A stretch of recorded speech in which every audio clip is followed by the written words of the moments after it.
Hello, Judy! Maglalag na kami. Nagkaayos na ba kayong dalawa ni Kitty? Ha? Sadly, hindi pa. May mga kondisyon si Kitty. Gusto niya isali namin yung mga friends niya sa team. Imposible yon, no? Nat, Diana, gagawin ko lahat para magkaayos kayo ni Kitty. Gusto mo takutin ko siya? Sabihin ko i-expel ko siya dito sa academy. Sa tingin mo? Judy, hindi na kailangan yan. Gusto namin ma-realize ni Kitty yung mga mali niya. Hindi mo na siya kailangan takutin pa. Diana, kung awayin naming dalawa ni Mona yung mga friends niya, ha? Kaya namin gawin yun. Oo, Diana, sasali kami. Girls, walang away dito sa academy, okay? Oo, girls, no fighting. Agree ako kay Judy. Gusto naming bigyan siya ng time para makapag-isip-isip. Mali lang yung priorities niya dahil yun sa mga little friends niya. So, bad influence yung mga friends niya. Nangyayari yun. Well, Diana, hindi siguro. Ang tagal-tagal na hindi pa siya nakakapag-isip. Oo, baka meron siyang gawing masama. Basta sabihan mo lang kami, Diana, kung kailangan mo kami. Handang tumulong yung mga kisas. Girls, thank you sa suporta nyo. Honestly, hindi namin ine-expect. Sasabihin namin sa inyo kung kailangan namin ng tulong. Thank you, girls. Girls, isang beses ko pang marinig yung tungkol sa away, ha? No fighting. Gets na namin, okay? Sa tingin ko, normal lang sa mga teenagers na nakikipag-away minsan. Oo nga, at ilagay sa lugar yung mga nanggugulo dito. Ngayon, si Kitty yung problema. Sa susunod, kayo na yung problema. No, oo na, no fighting. Minsan, yung masyado kang mabait, hindi maganda. Tingnan mo si Diana. Saan siya dinala ng kabaitan niya? Inupuan lang siya ni Kitty sa leeg gamit yung mga payat niyang legs. Hindi naman payat yung mga legs niya. Ang laki kaya ng pata niya. Mataba si Kitty. Itigil niyo na nga yung pambubuli niyo, girls. May lesson kayo. Sige na, gumawa kayo ng something useful. Hello, Teacher Mike. Kumusta? Hello, Fiona. Hello din sa inyo. Hello girls, ginawa nyo ba yung mga activities nyo? Oo, dadalhin namin ngayong araw. Huwag niyong kakalimutan ha. Nat, tingnan mo, natatandaan mo yung dalawang guys, si Job tsaka si Bob, yung nangongolekta ng basura. Kausap ni Kitty. Anong kailangan niya sa kanila? Tignan natin. Ayaw niyo bang ibigay itong teddy bear na to sa girl na katulad ko? Gusto ko to, kaya lang ang baho. Hoy, akin na yan, ibalik mo nga. Ano ba yan? Ang cheap niyo naman? Nangongolekta kami ng mga lumang gamit. Yung teddy bear yung mascot namin. Yung teddy bear yung mascot namin. Anong gagawin niyo dyan? Mga lalaki kayo. Ibigay niyo yung teddy kay Kitty. Kung hindi, kukunin namin yung buong cart. Hindi, gamit namin to. Subukan nyo lang. Sige girls, kunin niyo yung cart. Hoy, amin yan. Bob, Job, kayo yung junk collectors, diba? Binubuli ba kayo ni Kitty tsaka ng mga friends niya? Oh, nandito na yung mga Wonder Woman. Gusto namin kunin yung mga gamit nila. Gusto ko yung teddy bear. Kitty, ano yan? Rebel ka na ba ngayon? Rebels yung mga friends mo at gusto mo silang gayahin? Mga bad girls kami. Sawa na ako maging mabait katulad yung dalawa. Nandito sila sa teritoryo natin, kaya lahat ng gamit nila, amin. Kawawa naman si Bob tsaka Job. Hindi mo ba naiisip na mali ang kumuha ng gamit ng iba? Eto, kunin nyo, tapos umalis na kayo dito. Sige na boys, maraming mga masasamang tao dito sa lugar namin. Sige na, alis na. Girls, kailangan nyo ba ng tulong? Hindi boys, kaya na namin to. Salamat girls ha, ang babait nyo. At huwag na kayong magpapakita sa amin, okay? Next time, kukunin ko yung bear, okay? Hindi. Oo, Diana, sa susunod, huwag kang makialam sa ibang tao. Salbahe yung mga yun. Oo, masama na si Kitty ngayon. Bad influence yung mga friends niya. Okay, sige na, umalis na kayo dito. Sa iba na lang kayo mangolekta ng basura. Walang basura dito eh. Okay girls, aalis na kami. Para sa'yo to, hindi mo na kailangan bigyan ng regalo yung girls namin. Kaya namin sila bigyan ng teddy bear. Okay. Boys, masyado naman kayong masungit sa kanila. Ang cool nga nila eh. Weird nga lang, nangongolekta ng basura. Hayaan mo na, break na kayo ni Kitty, di ba? No big deal. Oo, break na kami. Binaon lang niya ako sa lupa. Don't worry, Thomas. Hahatakin kita palabas sa lupa. Ayoko yung mga basurerong yun. Feeling ko nagkukunwari lang sila. Baka mamaya may tinatago silang di maganda. Kiril, relax. Okay lang sila. Baka naman hobby lang nila yon. Bakit ba laging nakikialam tong Diana na to sa buhay ng iba? Bakit wala kayong ginawa sa kanya? May kailangan ba kaming gawin sa kanya? At least, inaway niyo siya, no? Okay, next time gagawin namin. Sinabi ko na sa inyo, kailangan ilagay natin si Diana sa lugar niya. Tayo yung queens ng academy ngayon. Okay, Big, kailangan makahanap tayo ng papalit sa atin sa cafe ngayong araw. Gigi, wala namang papayag. Ano yun, Big? Ayaw mo ba akong i-date ngayon, ha? Siyempre naman, gusto ko. Ano ka ba? Oh, eto na yung magsa-substitute sa atin. Hello, sweet couple. Girls, sandali lang. Gusto niyo ba kayo muna magluto ng waffles ngayong araw? Ano? Bakit? Mukha ba akong tagaluto ng waffles, ha? Kitty, anong problema? Kailangan lang namin ng substitute para makapag-date kami. Hindi kami waitress at hindi kami barista, no? Mga queens kami, okay? Narinig nyo? Girls, tara na. Queens? Nasan yung mga Gigi, wala naman tutulong sa atin. Reschedule na lang natin yung date natin. Big! Hindi! Makakahanap tayo na magluluto ng waffles. Okay, let's go! Hay, hindi ko na alam kung anong gagawin ko kay Kitty. Ibang tao na siya ngayon. Na-shock rin ako. Pwede natin siyang isumbong sa parents niya, di ba? Diana, huwag ka na mag-alala kay Kitty. Nandito ako, susuportahan kita. Alam ko, Kiril. Pero si Kitty, friend ko pa rin siya. Kahit anong gawin niya ngayon, namimiss ko pa rin siya. Okay, at tungkol sa parents niya, ayokong idamay sila dito. Di ba sabi mo, titigilan mo na siya habulin, tapos ngayon sasabihin mo na namimiss mo siya? Guys, sinong gumawa ng activity sa inyo? Pakopya? Ako, ginawa ko, pero hindi kita pakokopyahin. Ang damot mo? Hindi ako madamot. Ayoko lang yung kilay mo. Tigilan mo nga yung kilay ko. Simple lang, Loren. For 100 bucks, gagawin kong cool yung kilay mo. 100 bucks lang, okay? Di ba pinag-usapan na natin na hindi ka gagawa ng kilay ng iba? Oo, pero 100 bucks is 100 bucks. Pwede kong pang shopping. Thank you, Blandy. Pero for 100 bucks, ako na lang, no? Pero gawin mo ng maayos yung kilay mo, pero no? Hindi yung unibrow na ginagawa mo, no? Martin, ginawa mo ba yung activity para sa akin? Kailangan ko ngayong araw. Nakalimutan ko. Talaga, Martin? Pero yung buhok mo, hindi mo nakalimutan kulutin.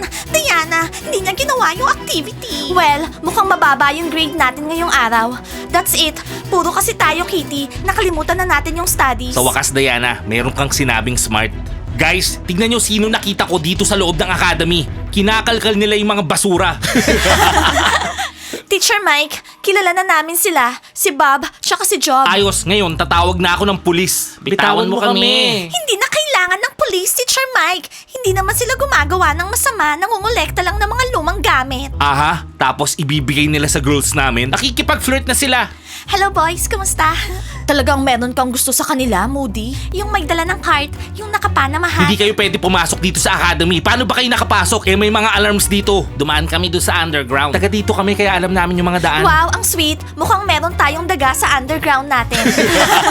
Hindi nyo naiintindihan. Ang sinasabi namin yung mga tunnel. Alam namin yung bawat daga doon. Gusto nyo, ipakita pa namin sa inyo eh. Hoy, 2 daga. Maupo muna kayo doon sa hall. Babalikan ko na lang kayo after ng lesson namin. Sige na, maupo na kayo doon. Teacher Mike, masyado kang masungit sa kanila. Relax ka lang. Alam ko na kung anong gagawin ko ngayong weekend. Ipapakita ng dalawang yun yung daan doon sa underground.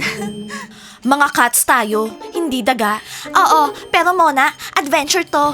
Tama ka, Blandy. Gusto ko yung nakapanamahat. Ipakita niya sa akin yung daan sa underground. Moody, nababaliw ka na ba ha? Taya, cute siya. Gusto ko siya.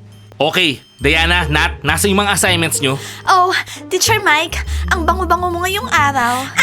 Nakalimutan namin yung activity namin sa kwarto namin. Hindi, actually hindi namin ginawa. Nat, mas mabuti nang sabihin natin yung totoo. Okay, after class, may iiwan si Nat tsaka Diana para tapusin nila yung assignments nila. Diana? Ano, walang movie night ngayon, okay? Wala tayong magagawa. Judy, gumagamit ka ba ng pheromone perfume? Fiona, ano? Nakikita ko, ikaw lang yung tinitignan ni Mike. Kung tinitignan niya ako, ibig sabihin may pinag-uusapan kaming importante. Nagtatrabaho kami dito sa academy. Makinig ka, boyfriend ko si Mike. At kapag nakita ko pang tinitignan ka niya, gugupitin ko yung coat mo sa million little pieces. Huwag mo nga akong takutin, Fiona. Mag-training ka na lang. Matagal na kitang hindi nakitang nag-training. Binabalaan kita, chicken. Hello, Judy. Oh, Kitty, gusto kitang kausapin. Ano namang gusto niya sa'yo? Ewan ko, wala naman akong ginawang masama. Sandali lang. Judy, ano yon? Nakikinig ako. Kitty, kailangan mong makipag-ayos kay Diana tsaka Nat. Hindi na maganda yung inaasal mo. Pati ba naman ikaw, Judy? Huwag mo nga akong sabihan ng gagawin ko. Gagawin ko yung gusto ko. Malinaw, Judy? Habang ginagawa mo yung gusto mo, yung mga friends mo nahihirapan. Wala akong ginagawa. Gusto ko lang maging pinaka-cool dito. At yung mga friends ko. Tama, girls? Ikaw yung pinaka-cool nung kasama mo yung mga bunnies. Pero ngayon, trying hard ka maging cool habang sinasaktan mo yung mga friends mo. At sinong nagsabi sa'yo na nasasaktan sila? Hindi basta-basta nasasaktan si Diana at Nat. Nagpapaawa lang sila sa public. Kunwari, i-comfort nyo kami. Hindi sila nagpapaawa sa public. Miserable talaga sila. Sawa na ako sa pakikinig sa'yo. Girls, pumunta na lang tayo sa cafe, mag-cappuccino tayo. Ang hirap namang kausap ng babae na yon. Hello, Gigi. Hello, Big. Igawa mo kami ng chocolate, please. Girls, mag-stay ako kasama nyo after class. Hindi ko rin nagawa yung activity. Mababa yung score ko. Sinabihan na kita mag-aral, Blandy. Paano ako mag-aaral? Nagpa-manicure ako kahapon, di ba? Alam ko na kung sino ang magsasubstitute sa atin. Sino? Si Blandy tsaka Mona? Hindi! Si Diana tsaka Nat! So ngayong araw, tayo yung Holy Trinity. Gagawin natin yung activity after class. Alam mo, Diana, okay lang yun sa akin. Ayoko ng mababang score sa subject na yun. Diana, Nat. Ang babait niyo talaga! Oo, ang babait nyo. Girls, isubstitute nyo kami ngayong araw sa cafe. May date kami. Oh, so ako yung barista, tapos si Nat yung wait. Cool. Kaya niyo yan, girls. Nasa bar stall yung recipe ng waffle. Gagawin ko lahat ng sasabihin niyo sa akin ni Nat. Basta tulungan niyo lang kami, please. Okay, sige, tutulungan namin kayo. Mukhang tayo yung gagawa ng chocolate ngayong araw. Sige na, mag-date na kayo. Thank you, girls. The best talaga kayong dalawa. Blondie, Mona, kami yung papalit kay Big tsaka Gigi ngayong araw. Gusto niyo ng waffles? No, thank you. Cake lang. Bagay sa inyo yung apron. Ang ganda. Actually, gusto ko ng salad. Nat, gumawa ka ng salad, tapos iserve mo. Nat, the waitress. Hindi ako makapaniwala.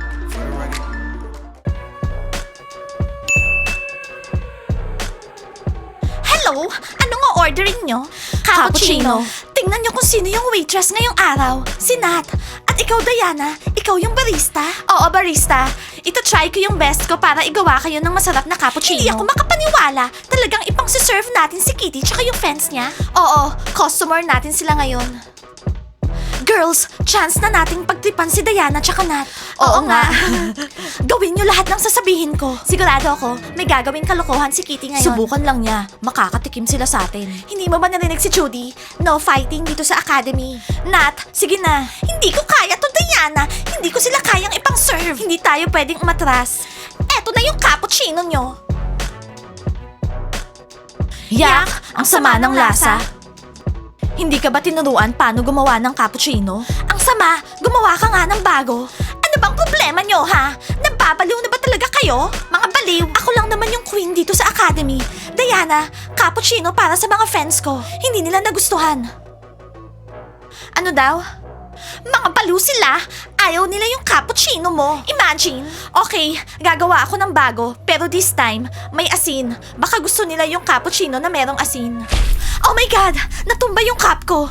Linisin nyo nga to. Ayaw naming umupo sa dirty table. Sasabunutan ko na tong mga to. Nat, sandali. Kitty, hindi mo ba alam kung nasan yung solar plexus? Ano? Linisin mo na lang tong table, Diana. Finally, lumalaban na si Diana. Yes, Diana. Sige, gawin mo yan. Susuportahan kita. Pwede ba itigil mo na yan? Kaya kong baliin yung ruler at ihampas ko sa'yo. Naintindihan mo? Oh, narinig niyo yon? Gustong takutin ng barista yung customer niya. Hindi kayo mga customers. Mga bullies kayo. Umalis na nga kayo dito. Alis. Wala nang cappuccino para sa inyo. Kitty, ano nang gagawin natin? Magsusulat tayo ng malaking complaint sa complaint book kung paano nila trinato at tinakot yung mga customers nila. Okay? Hindi na sana natin sinuot tong apron na to at pumayag dito. Nakakainis. Hindi naman natin alam na darating si Kitty tsaka yung mga friends niya at magbe-behave sila ng ganyan. Judy, tumawag ka na ba ng pulis? Oo, bilisan mo. May outsiders dito. Pero bakit, Teacher Mike? Ano bang ginawa nila, ha? Judy, nag-trespassing sila. Pero wala naman silang ginawang krimen. Nangolekta lang sila ng lumang bagay. Oo, hindi na kami babalik dito. Huwag na kayo tumawag ng pulis, please. Tumahimik nga kayo, hindi kayo yung magde-decide dito. Mike! Judy, tumawag ka na ng pulis. Oh, nandito ulit yung mga basurero. Hinihintay niyo dumating yung mga pulis. Teacher Mike, hayaan mo na sila. Nanginginig na sila sa takot, oh. Oo nga, wala naman silang ginawang masama, Teacher Mike. Siguro pakawalan na natin sila, Fiona. Hindi, kailangan tumawag tayo ng pulis. Judy, tumawag ka na ng pulis. Teacher Mike, i-check mo na lang yung mga activities. Ako nang bahala sa mga boys. Tara na nga, Mike. Siya nang bahala dyan. Hintayin niyo yung mga pulis. So ano na, tatawag ba talaga kayo ng pulis? Wala naman kaming ginawa, promise. Hindi naman tatawag ng pulis si Judy, di ba? Syempre hindi. Sige na, umalis na kayo. Sasabihin ko na lang kay Teacher Mike na naayos na yung issue. Sige na, sibat na. Ano pa tinitingin-tingin nyo? Sige na, alis na kayo. Alis na. Okay. Nangolekta rin ako ng basura nung bata ako. Napaka-interesting. Ano? Alam nyo boys, sa tingin ko, subukan nyo ring mangolekta ng mga basura. Ano sa tingin nyo? No, wag naman. Oo, tama. Itapon natin lahat ng basura dito sa academy. Guys! Ano? Tatawag na kayo ng pulis? Hindi. Bukas, kailangan nyo kolektahin lahat ng basura dito. Oo, ilabas nyo lahat ng basura dito sa academy. Woohoo! Hindi ba kami magkakaproblema nun? Don't worry, kami nang bahala dun. Boys, gagawin na namin yung activity namin. Oh, bakit naka-apron kayo? Exactly. Nagtatrabaho kami sa cafe ngayong araw. Ininis talaga kami ni Kitty doon. Nakakainis siya. Babalik kami bukas para sa cappuccino namin. Nakita niyo na? Nabubuwisit na ako sa babaeng Oo yan. nga, nakakabwisit. Tong dalawang to, mangongolekta ng basura sa academy bukas. Cool! So, friends na kayo ngayon? Okay, sige na. Kailangan na namin umalis. Ayaw namin ng mababang score. Kita tayo pagkatapos nyo. Good luck! Guys, gagawin na namin yung activity namin ngayon. I-good luck nyo kami. Like and subscribe to the channel. And don't forget to hit the bell. See you on our next episodes. I love you guys. Bye! Feel it